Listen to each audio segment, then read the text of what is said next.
Aitäh siit minu poolt ka, aga ma korraks lähen isiklikuks, ma ei saa muidu siit edasi Thank minna. you. Aitäh head kõnelejatele. I have a personal note to say. Thanks to Aga ma nüüd the lülitan ennast previous ümber speakers. sellelt ja But now tänan I'm tuning myself in. konverentsi korraldajaid.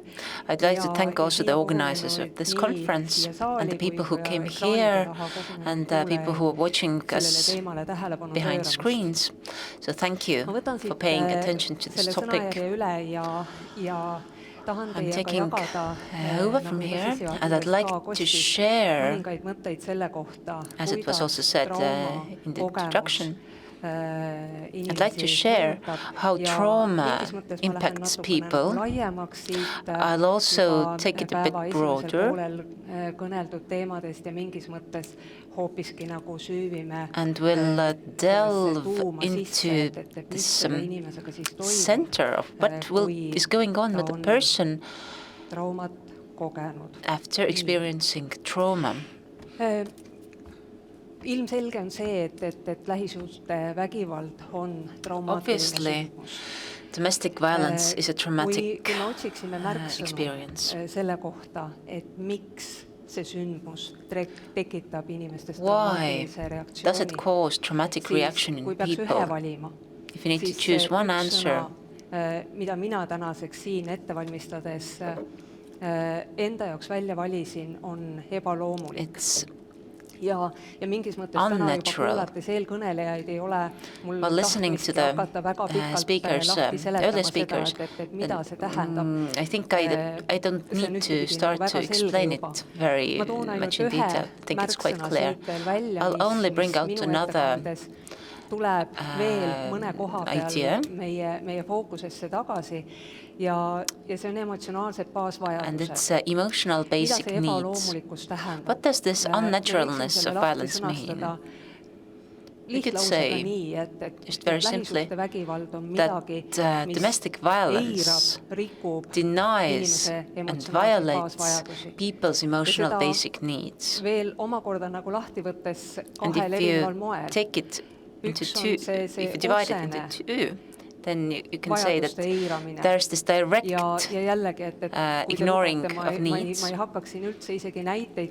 I wouldn't even give examples here because we've heard a lot of examples already. And the second stage is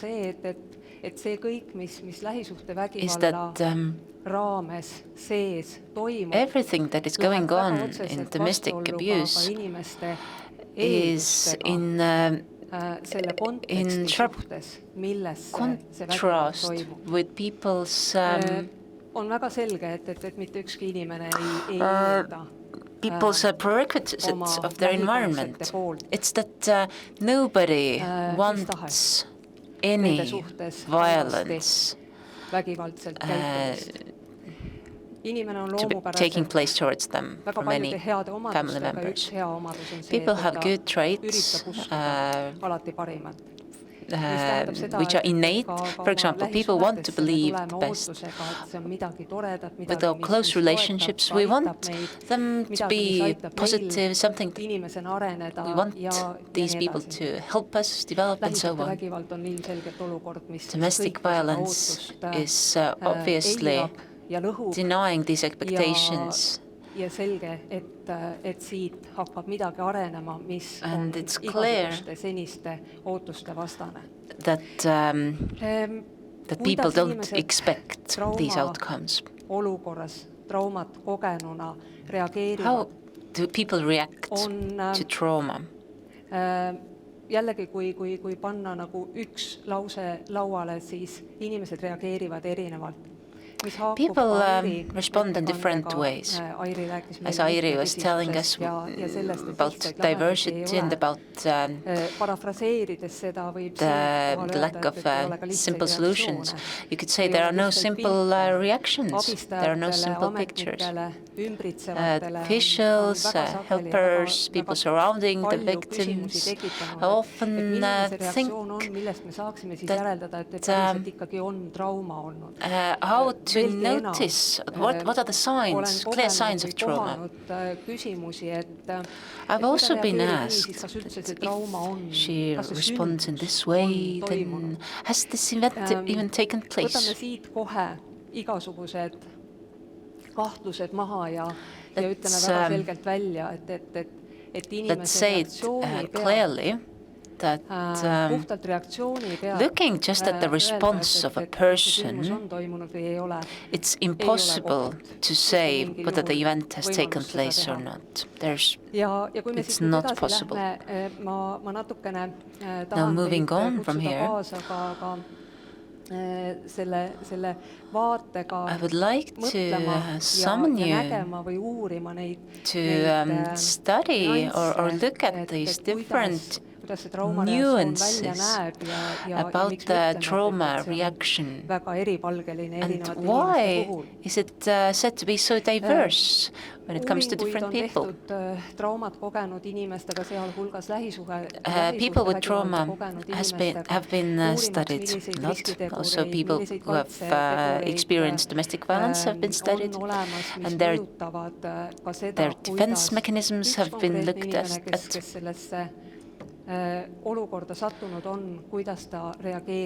How could a person react in this situation? What are the different ways? I think I cannot even look at most of it, but I gathered some main thoughts here on the slide. That there are risk factors of this domestic violence that often trigger also more severe reactions. It was earlier said today that if the person has had earlier experience, for example in childhood, this is a factor that raises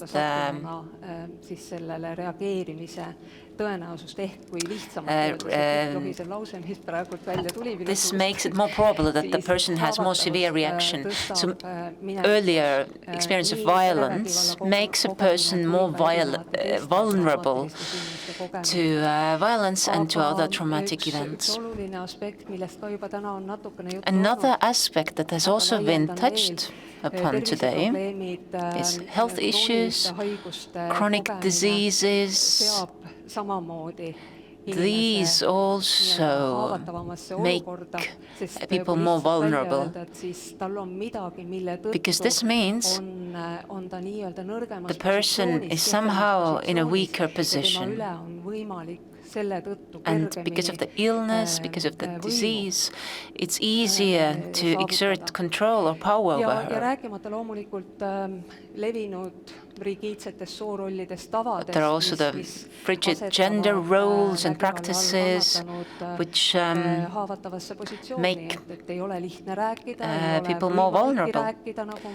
It's not easy to speak out, sometimes even not possible to speak. And if you speak out, then often you don't get the adequate responses that or help that you need. Another risk factor is beliefs. Studies show that people who've experienced violence, they develop cognitive rules. These make them, again, in turn more vulnerable. There are specific beliefs which, again, make people more vulnerable and susceptible. For example, taking the blame to herself. Again, this is as Iris said. So if the person tends to take blame excessively to herself, then she's more open to violence. Another example. which is quite widespread. Low belief in self-coping. Thinking, I cannot leave. I'm not sure if I can manage on my own without this relationship and so on. Et vägivalla olemus veel omakorda süvendab ja rõhutab neid uskumusi ka. Also violence lubate mul niimoodi öelda jutumärkidesse even amplifies these beliefs. Kasutab ära, vägivallatseja basically kasutab ära violent person exploits these beliefs mõjutab, to his advantage and influences the victim. Takistusi, siia mõned näited There are some situation obstacles, for example, isolation of other people, restriction of physical movement. See kõik on jällegi väga palju täna räägitud. This has also been talked about today. And then lastly, fear. Millest me oleme täna juba fear to speak of abuse outside the relationship. We've heard about this today as well. On hirm rääkida sellest, person is afraid of speaking of the abuse. On väga selgeks tehtud vägivallatseja poolt, mis hakkab juhtuma, because they are unsure what's going to happen, or the abuser has made it very clear to them what is going to happen when they do it, so they are afraid. Kogeda sellises olukorras väga tugevat reaktsiooni. In this situation, the person usually has very big response. I won't get into details with different disorders today. But if we try to conceptualize as simply as possible how a traumatic event influences a person, then we have two aspects that illustrate it. First of all, trauma makes a person more reactive. This means that they have a higher alertness to danger. This can be viewed in many ways. It's natural for the alertness to get more acute.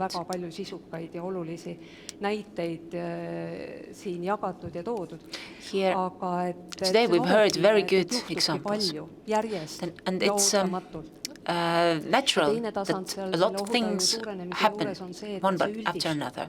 Another thing is that the alertness gets general. So the victim carries this sense of danger with her. It gets general, and she perceives everything with this alertness and anxiety. We'll come back to it later. This higher alertness brings about also physical, very acute physical reaction. Person is anxious, perhaps cries a lot, is restless. But besides that, strong physical reaction might also be invisible to the others. The person might be behaving normally. For example, let me say I cannot care less that we have 600 listeners or followers online as a speaker. This kind of attitude can also be seen with victims. In victims. But if you don't focus, you can just be completely misguided by this calm exterior of this person. It's again that this reaction is just hidden. This disturbance is just pushed away, pushed deeper inside. Then there's also a lower skill of self-regulation because of the trauma. At the brain's level, a person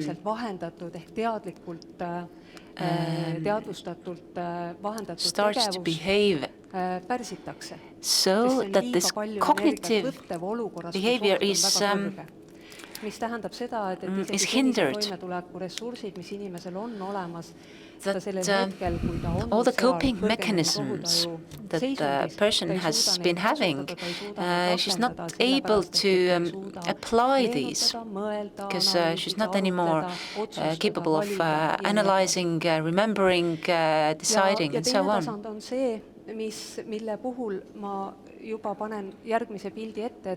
The second stage I'll already put on the next slide. If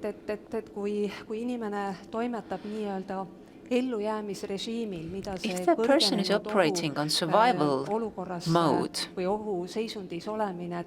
which is what is brought about by this alertness, then this automatically means that the person isn't ready to study new things at the time. He's not able to focus, to study, and so on. This means that if we think about victims who turn to different authorities, to different helpers, then we must be able to think along about the victim's situation and see through this exterior. Another thing I'd like to emphasize is that the survival mode has been experienced by basically all of us. It's a functional mode that supports us to survive. But here, if I may say it simply, it means that the person gets stuck. And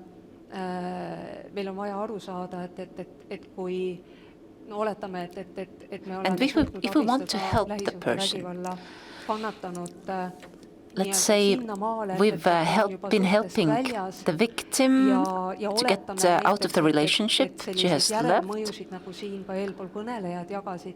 And let's say there are no big repercussions and no bad things happening to her after the separation. Then you might still be asking that why doesn't she want to accept help, or why isn't she coping?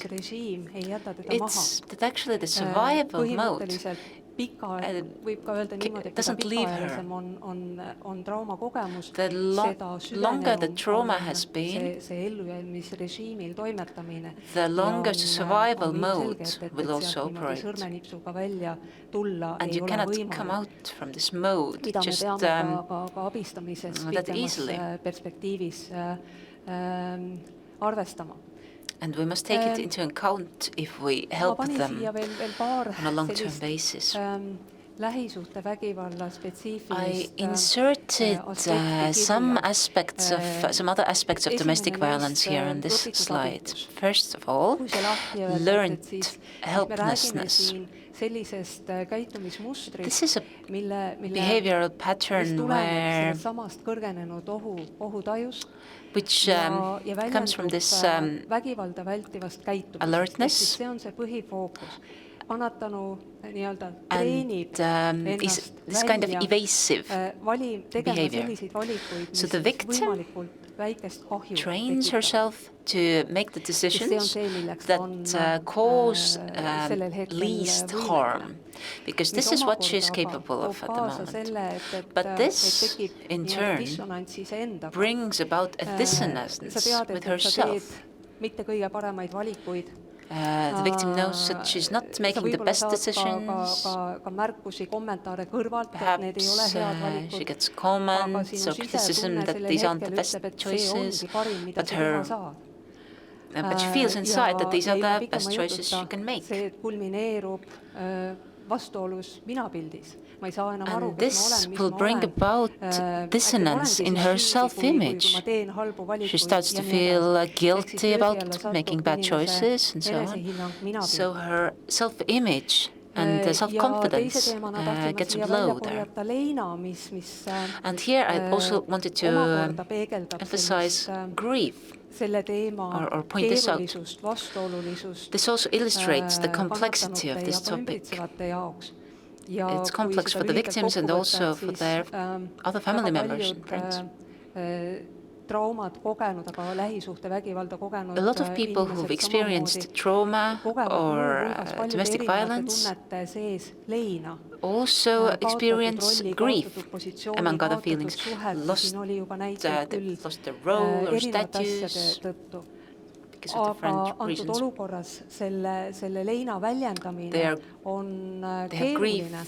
Over the lost relationship but it's complex because for the other family members or friends they think that you should be happy if the violence has now been brought to an end. I'm sorry if I'm very black and white, but this helps to bring out this contrast. So you get into a confusion. Am I feeling right? Am I feeling or what should I be feeling? Väga kriitilises seisus pehmelt öeldes minu jaoks praegult, siis ma püüan oma as I know I'm running out of time, selle üsna infotiheda pildiga kokku võtta, aga mul oli õnneks valmis selle pildi kohta ka versioon. I also had a brief version actually. Thank you, Anna. Lühikene versioon, ma ütlen ikkagi siis selle ära, et see lühikene versioon oli see, et kui me küsime, kuidas kannatanud abistada, if we ask how to help the victim, lühike vastus oleks see, et keskendume kannatanu vajadustele. Ja muuhulgas siit praegu psühholoogilisest abist rääkides keskendume emotsionaalsetele vajadustele. So let's focus on the emotional needs of the victim. Aga väga sageli küsitakse, mis ma siis ikkagi tegema pean. It's easy, but on the other hand, people often ask, what should I do then? Millest mina psühholoogina lähtun ja mida ma alati ka soovitan kõigile teistele on see, that is important for me and that I also recommend to others is to ask people. Me ei ole targemad, me võime siin ennast tehtida. Ma räägin well, we don't know, we can only guess, but we should ask because we don't know what they're thinking, what they're feeling. So asking is the best. Ja raskuspunkt on muidugi siin see, et meie find out. Partnerid, keda me üritame sellel hetkel aidata, ei pruugi osata meile sellel hetkel neid vastuseid väga selgelt anda. Not be able to provide us with the answers.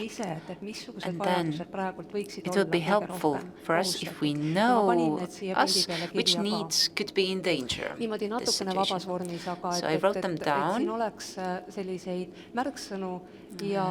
so that we would have these points brought out, how to move forward as a helper. First of all, help to regulate emotions in the situation. Be a role model. Look at how you're self-regulating yourself, which kind of words you're using, how you express yourself. This is all already a helping instrument to the victim. Also during the everyday conversation, give them tips and share information about skills, how they can manage their experience. Creating safety, very important. But let's also be predictable. Let's be clear about what we're doing, how and why. Let's not assume that she doesn't know these things, but it's enough if I know. The help is much more efficient if this information is shared. And this takes us to the third section. Trauma means the loss of control. What we can do, we cannot change everything at the moment, but while communicating with the victim, we can give her a sense of control. It's like planting a seed, and it will start to grow. Ask permission to ask questions. Keep to it, and also listening to the answers. And if the victim says no, we should also pay heed and not ask the question. Teine selline võib-olla kõige baasilisem vestluse sees kontrolliks nii-öelda üle way to empower them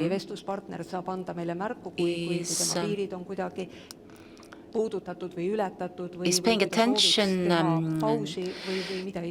to the victim. If she wants to make a pause or stop, then we should listen to them and so on. Fourth thing, hopelessness. Draw up a plan. If you have a plan, whatever small the steps, and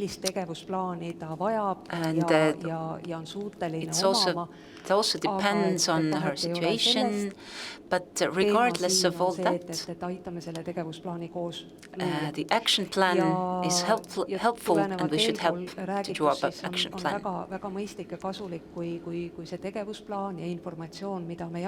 It's also good if the action plan is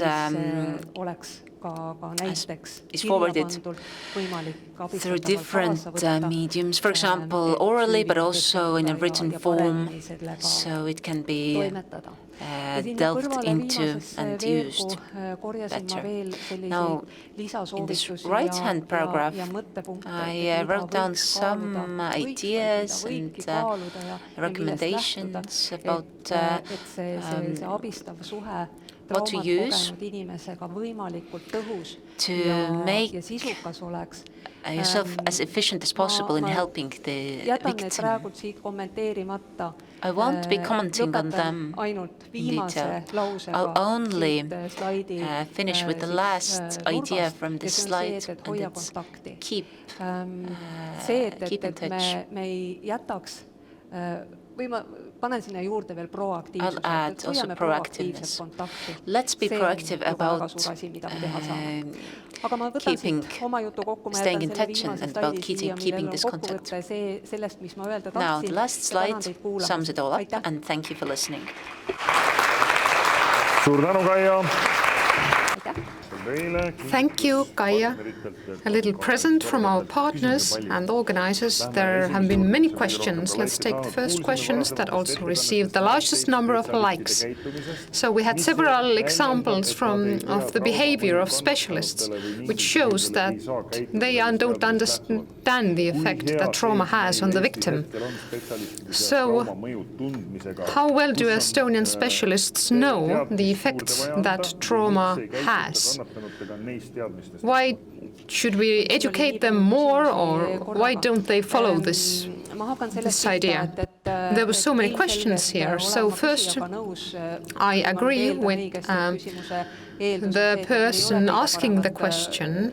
So things aren't very good. There's a lot of room for development. However, I am pleased to say that awareness of trauma is increasing rapidly. And we are really working on it on a daily basis, so that as many specialists would be aware of the effects of trauma. Specialists should be ready to deal with people who have experienced trauma. They should understand these people.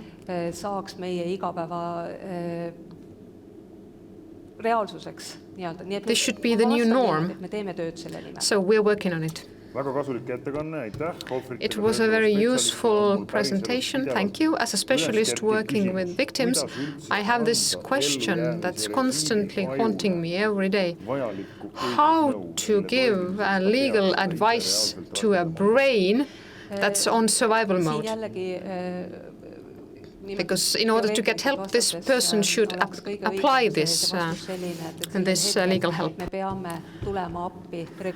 Well, in this moment, we should help the victim with regulating, so that the brain operating on a survival mode would understand that this is the moment to kind of inhale and exhale and relax and listen to what I'm being told.